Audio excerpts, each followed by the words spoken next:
Welcome back, Mobile Home Park Nation. Ferd Neiman, the Mobile Home Park lawyer, here again today with another episode in our interview series of first-time mobile home park buyers. Today's mobile home park buyer came out of the Silicon Valley IT business. He's a real estate investor now, real estate syndicator. He's a best-selling author. He's a podcaster. Please welcome our guest, Alpesh Parmar. Alpesh, how are you? Good, sir. How are you? Doing great. Thanks for joining us. Appreciate it. Well, Absolutely. Thank you for having me. yeah, well, great. You've got an interesting story, interesting background. Now you're one of us. You are in the mobile home park business. So tell us a little bit how you got here and how it's going so far. Oh, yeah. Yeah, so far it's going good. But yes, of course, as you mentioned, I live in Silicon Valley. I have engineering degree as well as master's in computer science. So of course, you can call me a computer geek. Slowly, I'm trying to get out of it. Because at some point I said I got to start creating, multiple streams of income, and that's how I landed on real estate about 5 years ago. I became accidental landlord in 2011. So through 2011 through 2015, I learned about real estate. And about in 2015, I decided, I can't just do that with that one house where I was barely positive, right? So I decided to jump into out of state. And I don't live in a state like you guys do, where you can invest in your backyard. I got to go out, find the figure out the markets, the MSA, then fly out there, build network with people, build my own team, and then start investing. So that's how I got started. In 2015, I started with turnkey properties, and in 2016 and 17, I realized that I want to do more, scale up. So I started building my team, and that's how. Then slowly, that single family became small multifamily to large apartment buildings. And then I realized that when everyone was going after apartment buildings, I said there has to be something else where it's competitive, but it's not like ultra competitive where you can barely at this point make any money in apartments space unless you do a heavy value add or unless you do a brand new construction, right? So that's how I landed on mobile home park and senior housing end of last year. Sorry, actually mid of last year. So it took me about a year to just learn about mobile home park. So yeah, that's where I am. And now slowly, getting to know you, mobile home park, university, mobile home park, Facebook groups like MHP Tribe, mobile home park mastermind, etc. Got me going. Yeah, that's great. Yeah, I think lots of people have a similar story where the apartments, they were a good investment and they still can be for sure, but apartments have just become so price competitive that it's just harder and harder to find deals, harder and harder to make money. I mean, I was looking for apartments myself a few years ago and it's like, man, because in the theory, Yes. they would, because mobile home parks can be passive investing, but the kind that I've generally tackled have been more value add and heavy lifting. Right. I've only got so much bandwidth, so much team, so much geographic footprint that I want to tackle. And then also recourse debt and just how much equity I want to put down versus okay, let me put some money in somebody's apartment deal, but the yield is so much lower, I feel like, Yes. than MHP. So I was like, man, I got to stay in MHP. So you have found the light, I think, in the same way. So that's great. So how did you decide? I know you mentioned you being from California, it's kind of hard to invest in your home state because all the MHPs are pretty competitive, crazy pricing, too expensive to build for the most part. So you started looking elsewhere. How did you decide where you wanted to look next, or are you looking at pretty much everywhere else in the country? No, so that's a great question. So, yes, I looked in California when I was starting, and just the numbers did not make sense, even with single family to multifamily to even senior housing as well as mobile home park, because the land itself is so expensive here. Everything, even just the land, goes between 200 to $600 per square foot. So you are not even, yeah, you are not even looking at anything, developed. This is just the land by itself, right? So, and the rent, if you look at it, the rents would be same as, let's say in California, in a market like, which is Sacramento market, the rent of the, tenant-owned home would be 500 to 600 a month. Hmm. I can get 400 a month somewhere else. Why would I, Yeah. pay that high price? So that's how, I just took out California. Also, not only just that the price was the problem, but also remember, we are in a rental space, right? Even if we call it as park-owned homes or tenant-owned homes, we are still renting the space or the home. The California laws are so tenant-friendly that you already are getting, struggling to make money with the price you have paid. And then if you have issues, eviction, this, that, you are going to be in big trouble, right? So that was another thing when I was looking. I also wanted to, focus on the markets which are landlord friendly, and not that is not to say that I don't want to take care of the tenants, but the idea is we are trying to provide good affordable housing. My goal is always to doing good by investing, right? Because if I take, as you said, value add, right? If you take a park which is run down, not doing, it's not a good place to live for most of the people, and you take it over, you replace the, let's say, electrical poles, you paint out the entire park, you put new signs, repave the roads, you are making it better for the tenants who live there, right? So Right. you want to be in areas which are landlord friendly, but you also want to do good for the tenants. So to answer your second part of the question, when I started first, that's how I started in single family and everything, that I'll buy wherever the numbers make sense, right? But then I realized that I'm stretching myself out because I got to work. If I am in three markets, then I got to work three times harder to build a team, to understand the market, et cetera, et cetera. So even mobile home park, when I started looking mid last year, I put offers all over the country, right? Wherever I see, not mostly not in West Coast and Northeast, because I don't like the weather in Northeast and it's too far for me to go. And the West Coast numbers never made sense. But Midwest, Central to South, I was all over. Then once I realized, I started looking into it more closely. I said, all my investments, even on single family and all, I built teams in Alabama, Georgia. I love that corridor, right? I also like Texas, but most of the people prefer Texas, right? So I'm like, I already know the area. I understand the market. So I'm going to start focusing on Southeast. That's how now. So my core focus is Southeast. I may work with you or someone else when I see a Midwest deal, because I know, you guys I'll have great partners like you. But if I'm going to take care of that park on my own, if I'm going to bring investors, etc., then I'll be focusing on Southeast. So my current focus is Alabama, Georgia, Mississippi, Florida, pretty much entire Southeast, North Carolinas, etc., and we'll get there as well. So that's why my first park, which I acquired, is in Mississippi. Great. No, it's definitely, I think it's a good approach to focus in. I mean, if you can't do it in your backyard, at least, segregate a little portion of the earth and say, this is where I'm going to focus. I'm going to build my power team. I'm going to get to know the market.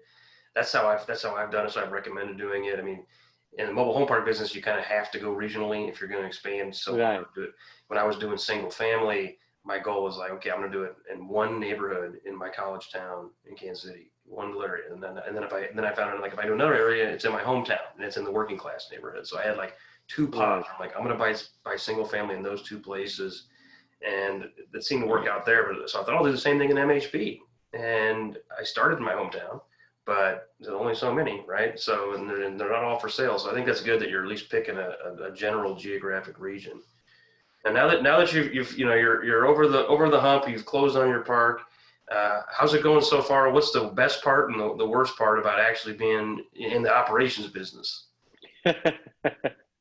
So the best part of the overall business is, networking with smart people like you, and also watching investors grow their wealth, right? So that's on the, investment side. And on the operation side, just providing a nice place for, tenants to live in, right? When your park is run down, you're also attracting the same kind of tenants, right? Druggies, this, that, and that's the stigma you and I had, especially me, that, oh, why would I invest in a mobile home park? You know, most of the bad stuff happens there, right? Right. But if you are going to improve the quality of the park, if you are going to bring better tenants, of course, that will affect the entire park, right? So that part I love about operation, that you are changing the lives, even though you may not know about it, right? So that's the key. No, I think that's prudent for sure. I mean, obviously, the nicer park you have, the nicer, or at least more affluent people you can attract. But I mean, the lower income folks obviously need quality housing too. So Right. I think there's a blend there. But yeah, I was about to go under contract the other day. It didn't work out, but on a park in Kansas, and I told him I needed to run my test ad to see if I thought the market could support new housing, because I had a bunch of infill. I was going to want to bring in new houses, but it was a little bit of a Right. tertiary market. And he's like, "Oh, I just ran an ad the other day in rent. This is home rent, $500.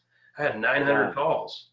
And I was like, "I don't want 900 calls for someone who wants to rent for $500. I want to know who can buy a new home, and that's going to cost about $450 for the home payment for 21st mortgage and everything else. So that kind of lot rent. So I want somebody who can pay 650, 700. That Right. would allow me to invest in the community, that a community people would want to buy a new home. So it was like this double-edged sword of, being able to provide at a low price, but also provide a higher standard of living, Right. and be able to also keep the lights on myself. So I don't, you just can't be completely benevolent in this business, or you won't be in business. You won't be able to serve anybody. So it's definitely kind of a continual evaluation and dance, in my opinion. Yes. Yeah, it's a yeah, you got to do balancing act, right? So you're obviously managing from literally all the way across the country, from Yes. California to Mississippi. So tell us how you got the management structure set up. You're clearly not there leasing units yourself, renovating units yourself. How'd you find your team, and how's that going so far? So that's a great question. So the way this particular park worked, and because I wanted to buy my first park, I've been looking in for a year. I was under contract a couple of times. For some reason or another, we couldn't execute because one time the bank said, because I'm out there and I don't have any experience with mobile home park, even though I still have property right next Right. door, but it's a small multifamily. They wouldn't agree, so we couldn't close on that one. So there was always something, stopping me from, getting to that fine close line, right? So I said, okay, I want to get my first one anyhow, as long as the numbers work. So I went through a mobile home park consultant. They also, of course, they were kind of wholesaling, but they also help in managing the asset, right? So that they are the one helping me manage the asset. We already have a property manager. The mobile home park consultant is helping me. They already had connections with contractors. So as of now, we have a couple of contractors working there at the property. We are fixing park-owned homes and renting them out. Again, this is not the model most of the mobile home park operators want to use, but this market is supports park-owned homes, right? We Okay. tried to convert them to tenant-owned homes, but it seems that it's hard. Most of these people prefer just renting their home, and we already have 30 park-owned homes which we are supposed to rehab and rent them out. So Hmm. right now our goal is to rehab 2 to 3 park-owned homes every month and rent them out. So we already have property manager there, and then a couple of contractors. They are already working, and I have weekly calls with my mobile home park consultant who is managing them on day to day. I get weekly report as well as weekly call, and I ask them to switch, a direction if I need to. But that's how, and I'm used to that because for last 5 years I have been managing my properties from far away. So I'm used to working with property managers. Once I think the park pretty much stabilizes, I can even get rid of the asset manager or the mobile home park consultant because now the park is pretty much running, and I know how to deal with that property manager if I don't have to do large rehabs and whatnot, right? So that was my idea. And the goal was also by doing this way, I can keep scaling up. I can go up in the business because at some point I may have end up hiring my own asset manager, right? The person who works for me only and manages 4 or 5 of my parks, right? so that I can focus on overall business, running the automating certain part of the business, which is what I like coming from IT. And not sure if we mentioned, but I already have IT business. I had a cryptocurrency mining business. So I have experience with running different businesses, right? I love automating stuff. And I also love networking, talking to investors. So I want to keep doing that. I don't want to be doing, I don't, it's as an entrepreneur, we wear multiple hats, but I don't want to put my feet in every place possible and then get stuck. I think that's definitely, that's wise for sure. I mean, you only got so many hours in the day, and you go where your best skills are. That's good. I'm a big fan of, getting my hands dirty enough and being in the field enough to still be dangerous, to know the operations. But Right. at this point, my effective hourly rate, if you will, is less when I'm leasing a mobile home, perhaps, than when I'm driving. Exactly. So, Yeah, and that's what I look at. What's the return on time, ROT, right? We talk exactly. about ROI, ROC, whatever return on cost, but ROT is as important or maybe more important.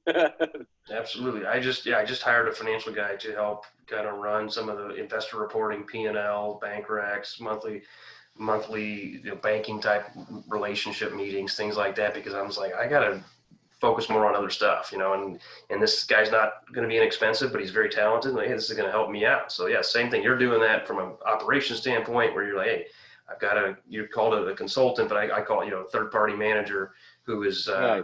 is essentially running the day to day.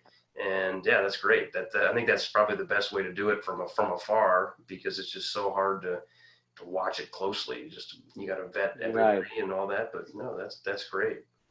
What other tips or tricks do you have for our audience? If you've got anything to share, I'd love to get your insights. And if you could share anything on automation, if you got any ideas for the industry, I'd be interested in that as well, because I know you're smarter than the rest of us on the IT side. So have you figured out your special sauce yet? I wish. So I'm still trying to figure that out. On the tips part, I'm one of the person who does not, get bogged down. I don't like to quit, right? So I always tell everyone, if you're focused and are not a quitter, you can win any race, right? So just focus on the bigger picture, right? And don't quit, right? Yeah, it's okay to try and fail, right? It's that we all do, right? But if you quit halfway thinking that, oh, I can't do this, then you are not going to be successful in anything you do, right? So that's the key. On the automation side, because all of us, or a lot of us use Rent Manager, right? As you are aware, some of us use AppFolio to manage but Rent Manager is widely used in mobile home park industry. So I have been working, so that's my other business. I've been working with a couple of business partners. We are almost there. We are building a property management software. So if you compare AppFolio and Rent Manager to, let's say, Toyota to Lexus to any other car, this automation software we are working on is called Flowmatics. It would be like Tesla, right? So that was the goal, that it's self-sustained. It's a self-driving car. Once you set up the workflow, it can automate a lot of the things. You don't have to go log in every day and try to figure out. Let's say a tenant submits a claim, automatically it will send bids to 4 vendors. The vendors will respond, and if you have set up certain criteria, it can automatically tell one of the vendor that, yeah, go ahead and work, right? So wow. You can do a lot. Yeah. I want to be part of your beta to get this, because I got a decent chunk of my life has been spent on learning Rent Manager, and exactly. It's a really powerful tool, I feel like, and I'm glad I learned it. But man, and they've got a Rent Manager University that's pretty good, but yes. you can't skip ahead. It's like I got to spend an hour sitting there just like everybody else, and it was, I don't even know how many hours, 20 hours of learning every in and out of Rent Manager, and I'm like, I've lost a year off my life doing this brain damage. But so I want to be in your test program. Absolutely. If it works, I'll push it out for you. That's worth. I'll let you know by end of the year. Our plan is to launch the beta, so I'll definitely let you know. I knew you had something up your sleeve. That's the goal. I knew you had something up your sleeve. I'm sitting here with legal pads and I got a little chisel and a stone here. You're ahead of the game. Oh, Well, just Alpesh, learning from people like you, man. hey, we learn from each other. Well, I appreciate you coming on. Anything else you want to share, or I can see your background behind you. How do we get a hold of you? How do people find you? Absolutely. So my website is www.wealthmatters.com. They can email me at Alpesh, Alpesh at wealthmatters.com. And I tell everyone, someone told me this: focus on the bigger picture. Don't get stressed out on minor things, right? So do reach out to me if you need any help with any type of real estate. And of course, now I love mobile home park. So hoping to buy more soon. All right, sounds good. Thanks, Alpesh. Thank you so much.